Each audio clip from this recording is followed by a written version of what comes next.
Guys, অবিশ্বাস্য একটা match দেখলাম, অতুলনীয়। মানে ম্যাচটা অসাধারণ ছিল, জাস্ট অসাধারণ। আমি আমার গলা ভেঙে গেছি, তারপরও ভাই শেয়ার করতেছি। জাস্ট অসাধারণ একটা ম্যাচ ছিল।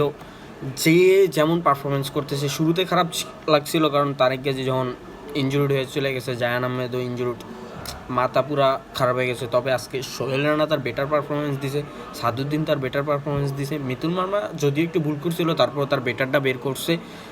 বাট ফয়সাল আহমেদের একটু সমস্যা ছিল। But Rakib Hossain just amazing. মানে ওর কথা ভাই না বললেই নয়। ও রাইট উইং, লেফট উইং এবং সেন্টার ফরওয়ার্ড, তিনটা পজিশনেও একটা প্লেয়ার খেলতে পারে। বাংলাদেশে এমন একটা versatile player Rakib Hossain, just amazing একটা অ্যাসিস্ট ছিল। আর মোরসানিলের কথা তো না বললেই নয়, ওর ফিনিশিংটা দারুণ ছিল, অসাধারণ ফিনিশিং ছিল। আর আমাদের হামজাদ একটা সেভ দিছে, রাকিব একটা সেভ দিছে, সুন্দর পাই।